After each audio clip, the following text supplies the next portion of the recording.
Self-esteem, meaning, importance, and how to increase yours. Self-esteem is the value we attribute to ourselves and our ability to love ourselves. It's the act of loving oneself, which requires attitudes such as self-respect, self-acceptance, and self-awareness. Self-awareness means being aware of our history and all aspects of our personality.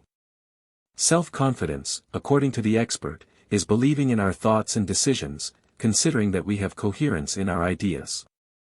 Self-acceptance, on the other hand, is embracing our mistakes and successes. This doesn't mean settling, but being able to recognize and celebrate who we are, changing some behaviors if necessary, says psychologist Adriana de Araujo. All these feelings work in harmony in building our self-image and are part of the concept of self-esteem. Why is it important to have self-esteem? We've all been exposed to superhero narratives. Some of them are born with powers, while others need a costume to excel in their functions. We, ordinary humans, are closer to the latter group. When we wake up, we put on our clothes and embark on another day in the routine, where we need to balance the obligations of professional life and our internal needs. However, unlike characters like Wonder Woman, we don't have supernatural forces working in our favor. The only similarity we share with these personas is the great responsibilities we need to uphold. And this can be intimidating for many of us because there are days when we don't know how to find the confidence to face the challenges that keep coming up, without giving space for rewards. However, this is common. Life is not made of continuous victories, although we are often encouraged to think that way. There are days when we'll believe what the world tells us and maybe just not feel good enough. And it's at this moment that self-esteem can become a great ally. Much more than looking in the mirror and liking what you see, this feeling makes us embrace who we are. We don't need to handle everything, have the perfect body, or be emotionally exemplary. We don't need to love ourselves all the time. There's room within us for disappointments and doubts, and it's okay for that space to exist. What we need is to accept our humanity, which includes flaws and strengths. When we learn to do this, we can feel comfortable in our own skin, which provides us with the security to just be who we are. The way we see the world also depends on the value we attribute to ourselves. According to psychologist Milena Lano, self-esteem functions like glasses, where a good self-image turns the lenses pink, making the world colorful and positive. On the other hand, a negative self-image turns the lenses gray, making reality lose its color, brightness, and fun. We see what's around us according to the standard we use to see ourselves, she explains. Self-esteem versus beauty. Holistic therapist Carla Assis explains that there is a conceptual misconception between self-esteem and vanity. The former involves the relationship me with myself, and the latter is the relationship me and others. When we lack great self-awareness, it's normal to feel that we won't be valued and loved for the body and appearance we have. However, by doing this, we may just be succumbing to the standards set by society, which doesn't mean we are actually accepting ourselves. Many people use beauty as a measure of self-esteem because it may be the only quality they recognize in themselves. Or else, this may have been the most praised characteristic by others, says Milena Lano. However, according to the expert, appearance is changeable and should not be seen as the only strong point we have. Psychologist Leah Claret believes we should first please ourselves, thinking that all our qualities and limitations go hand in hand and are important for forming our uniqueness. Adriana de Araujo explains that one of the main causes of low self-esteem may be the stagnation of problems in our lives. When we can't find a solution to adversities, we start to believe that we're not capable of making good choices or doing what needs to be done, which reduces our self-confidence. Social relationships also have a great influence on self-esteem. When we come into contact with people who constantly put us down, undermining who we are, we can acquire a pessimistic self-image, concluding that we are made only of limitations. Comparing ourselves to others is also detrimental. The lack of opportunities and challenges that would give us the chance to act for ourselves and live our own choices can also reduce self-esteem, says Adriana. The expert says we need to take care of ourselves because this enhances our self-confidence, which consequently makes us see who we are in an optimistic way. Signs of low self-esteem. According to psychologist Adriana de Araujo, some signs may indicate that you have low self-esteem. Lack of self-trust. Not believing that you know how to make the best choices. Not knowing how to deal with the consequences of your own decisions. Fear of regret. Insecurity in interacting with other people. Constant and paralyzing doubts about various aspects of life. Uncertainty about values and ideals. Lack of goals. Lack of motivation. The opinion of others has a disproportionate impact. Consequences of low self-esteem. Low energy and depression. Low self-esteem leaves us in a state of low energy, similar to what happens in depression. Adriana explains that when we don't believe in our potential to take control of our lives, we lose hope that we are or will be happy. Anxiety. On the other hand, low self-esteem can also cause an accumulation of energy. The fact that we can't make decisions causes anxiety because we get lost in the now and what's to come. This insecurity makes us see a negative future, where there are no possibilities of good choices. We end up developing a great fear resulting from anticipation, explains the psychologist. Lack of self-love. It's also important to note that lack of self-love makes us put others first. As a consequence, we may find ourselves in situations that bring great suffering. The quality of our personal and professional life declines, and our relationships tend to follow a similar path. Milena Lano warns that a negative view of ourselves can make us submissive individuals who question little, only accepting and agreeing with the criticisms we receive. The risk of entering abusive relationships and being manipulated becomes much higher.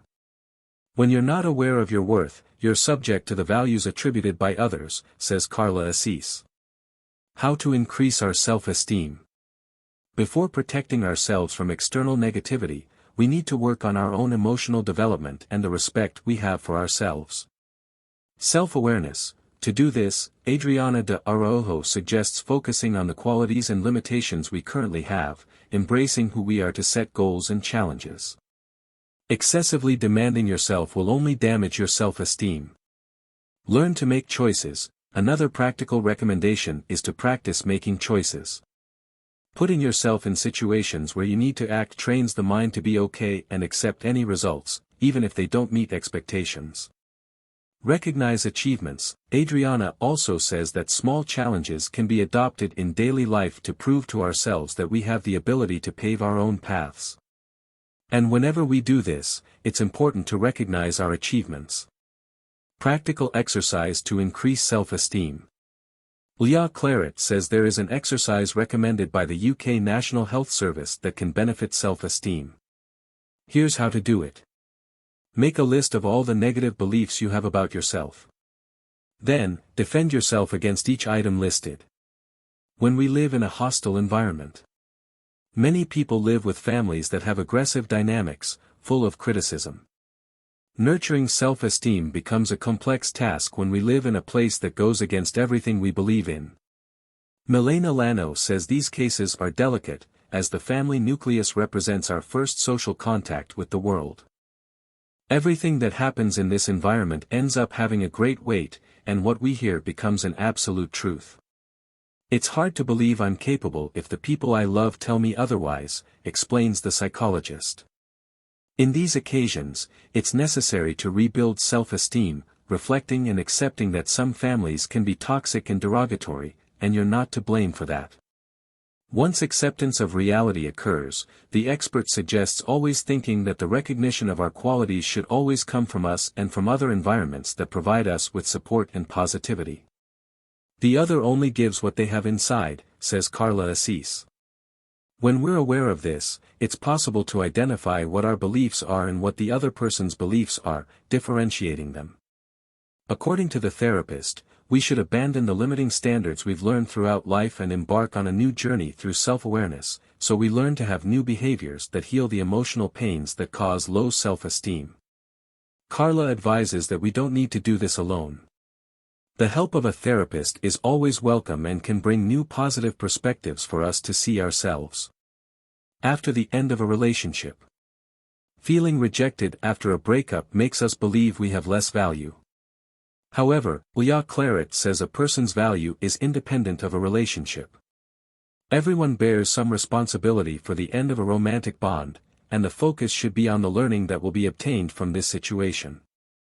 We need to love ourselves first before loving others, and this implies accepting that our happiness shouldn't depend solely on a relationship, says the psychologist.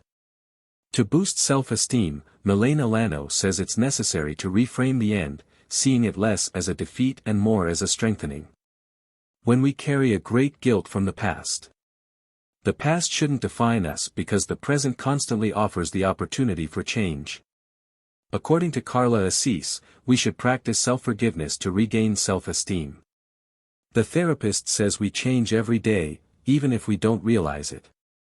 Life is an eternal exercise of mistakes and successes. Love yourself and respect your journey, she says.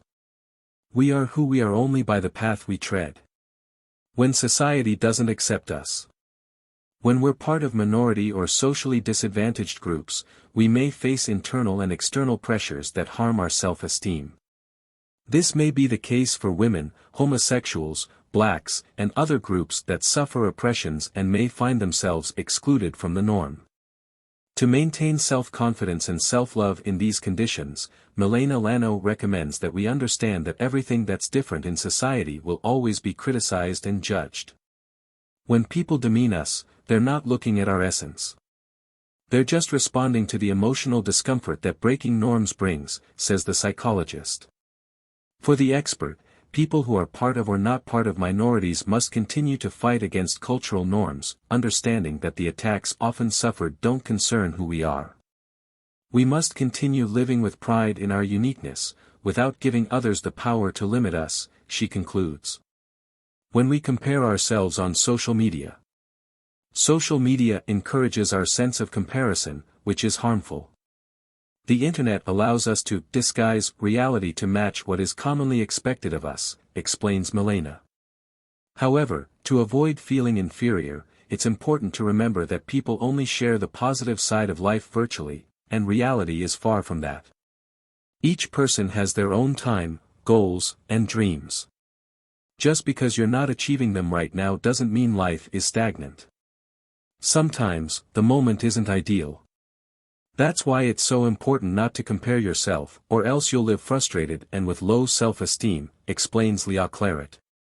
Are we born with self-esteem? Self-esteem is not an inherent characteristic of the human being. According to Adriana de Araujo, this feeling is built within us over the years through our experiences. Children who feel insecure and are encouraged to find solutions to their problems begin to develop a good self-image early on.